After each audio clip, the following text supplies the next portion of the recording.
โอเคสวัสดีทุกคนเนาะมื้อนี้ก็ถือว่ามีโอกาสเนาะวิดีโอนี้ก็ถือว่าถ่ายได้มาได้ประมาณ2-3มื้อนี้แล้วแต่ว่ายังบ่ทันเอาลงเนาะเวลาเวียกหลายแน่ก็เลยบ่ทันเอามีโอกาสเอามาลงฉะนั้นมื้อนี้นี่ก็มีหมู่เนาะมาแต่นครหลวงเพิ่นมาเลีนนำมายามก็เลยว่าถือโอกาสนี้ซะเอออ่าไปซื้อเป็ดตัวหนึงเนาะมาเฮ็ดสู้กิน หมู่ไอ้น้องเฮาทุกคนนี่แหละสำหรับมื้อนี้สิเฮ็ดเลือดแปลงเด้อเฮ็ดเลือดแปลงปิ้งแหน่เนาะแล้วก็แกงแหน่3เมนูมื้อนี้ฉะนั้นนี้อันนี้แม่นข้อยกำลังที่จะฟักตัวเป็ดเนาะหรือว่าเฮามาซอยเอาซีนเอาเนื้อมัน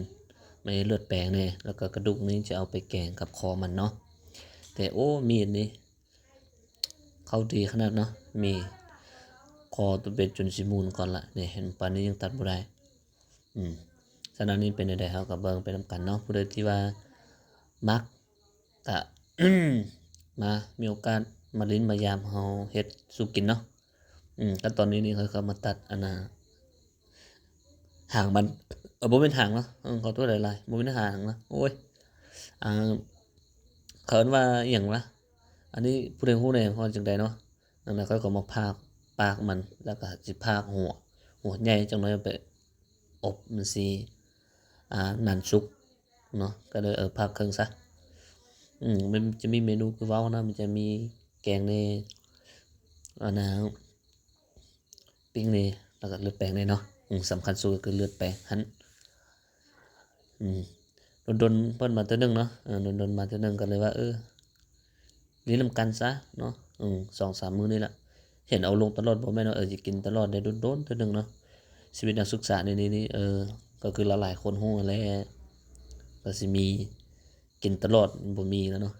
โดนๆเทื่อหนึ่งอันนี้ขั้นตอนนี้ก็คือว่ากำลังที่จะมาซอยขามันเนาะเอาแต่เนื้อแต่โอ้ยมีดเดี๋ยวนี้นี่ก็บ่ค่อยได้เรื่องปานใดเนาะอืม บ่ได้เรื่องปานใดเลือดแปลงในนี้ขึ้นกับอันน่ะผู้มักเด้อแล้วก็ขึ้นกับสูตรแต่ละคนเนาะแต่ละคนนี่ก็สิเฮ็ดเป็นน้ำ1เลือด1แต่สำหรับข้อยเฮ็ดเองนี่แม่นข้อยมักที่จะเอาน้ำ2เนาะเลือด1เพราะว่ามันจะกามได้พอดีกินเนาะพอดีกินแหน่เฮาก็บ่มักให้มันอันน่ะว่าง่ายๆซะเนาะเฮาขี้คร้านท้าว่าซั่นซะเนาะคันเฮาเฮ็ดน้ำ1เลือด1นี่มันจะนานกามหน่อยหนึ่ง แต่ว่าเขาเฮ็ดน้ำ2เดือนหนึ่งนี่จะกามไว้เดะว่าจั่งซั้นเนาะก็เลยว่าเอาง่ายๆซะเนาะมันหลายคนเดะเฮ็ดโดนเลยก็เลยย้านเขาจะว่าขี้คร้านท้าขั้นตอนนี้ก็คือเราจะมาปิ้งเนาะไหม้หมดแล้วจนไหม้หมดแล้วเฝ้ากินแหน่อยากเกาแหน่คนปิ้งก็เฝ้ากินแหน่เนาะก็เลยว่าไหม้นิดหนึ่งบ่เป็นหยังเนาะหลายๆคนกินใดๆก็แซ่บคนแซ่บกินใดๆก็แซ่บคือเว้าหั้นขั้นตอนนี้ก็คือปิ้งนะเราก็มาเบิ่งปิ้งไปแล้วก็สิมาเฮ็ดเลือดแปลงแล้วมาต่อไปอันนี้ก็คือแกงนะเราเอากระดูกขาแล้วก็ปีกขาแล้วก็ปีกนะแล้วก็เอิกมันที่ว่าเราซอยชิ้นออกมาเป็นเลือดแปลงแล้วก็เอากระดูกมันไปแกงก็สิประมาณนี้ต่อมาก็สิกลับมาแปลงปิ้งคือเก่าเออเบิ่งสมหน้าคนปิ้งผู้นี้เนาะก็คือผู้ที่มาเล่นมายามนำก็เลยถือโอกาสนี้มาเล่นนำกันเดี๋ยวโอ้ยดนๆตัวหนึงคือเว้าหั้นเนาะวันเสาร์วันอาทิตย์จงมีโอกาสซื่อๆบ่ซั้นนี่บ่มีโอกาสเลยเนาะ บรรยากาศก็สิประมาณนี้เนาะบรรยากาศโอ้ยกล้องนี่ก็อยากมัวๆนิดหนึงนี่ผมเป็นกล้อง iPhone เด้อ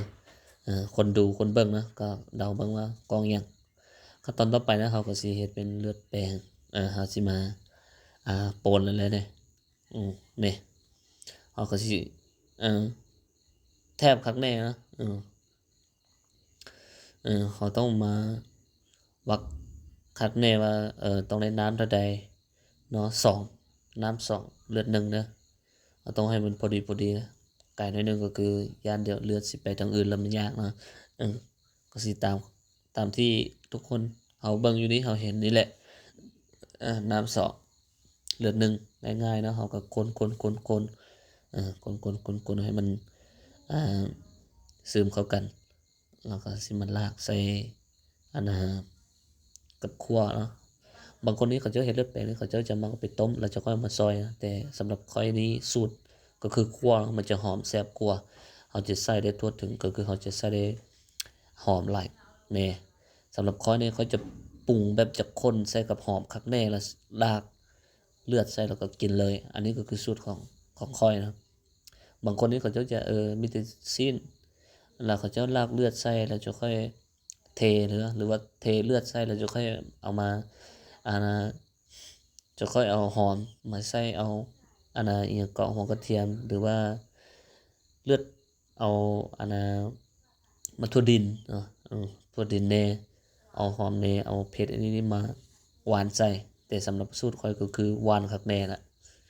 อือเทเลือดใส่แล้วก็มีแต่ทากามแล้วก็กินอย่างเดียวอันนี้ง่ายๆนะเฮ็ดง่ายๆกินง่ายๆคนแซ่บกินหยังก็แซ่บคือเว้าหั่นเนาะอันนี้ก็คือสมนาเหมือนกามเลยเนาะกามแล้วแต่ว่าตอนนี้เป็นหยังคือว่ายังบ่ได้กินเพราะว่ายังถามหมู่ผู้หนึงนะกำลังออกตลาด Chứ đầu tư mày co. Tôi giỏ có nói liền nha. Cú เอาบางน้องเอาอ่ะ Giỏ tập có chữ khứ nào giỏ nó เสีย อันนี้แผ่น สาม นี้ แผ่น เกิดขึ้นด้วยอันนี้แผ่นเด้อ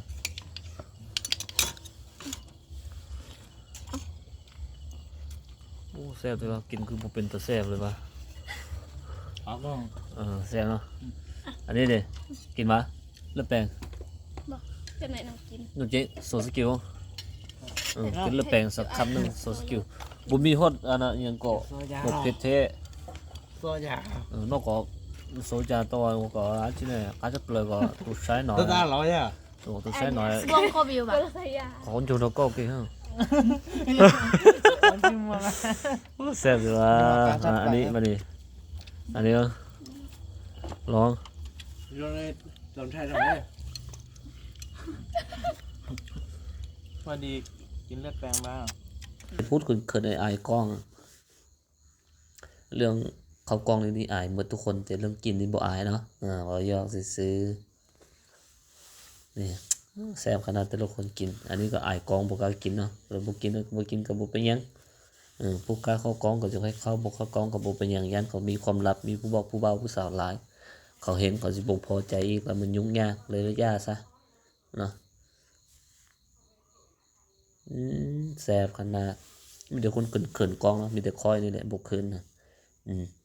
ต่อไปจับซะจับแล้วทีคอยแล้วบัดนี้ทีคอยเลยเป็นคนแบบบ่เกรงใจแล้วเนาะจับคำใหญ่ๆโตๆเลยบ่ได้สนใจผู้ใดเนาะเอาคำใหญ่ๆงอกโอ้แซ่บขนาดสำหรับคอยนี่บ่เคยอายเลยเนาะเรื่องกินบ่ว่าเฮ็ดหยังก็แล้วแต่นำบ่อายบ่อายเลยนะคอยจับคำใหญ่ๆเต็มปากเต็มคำขนาดก็ถือว่าเมื่อสำนี้ก็ขอบใจทุกคนเนาะ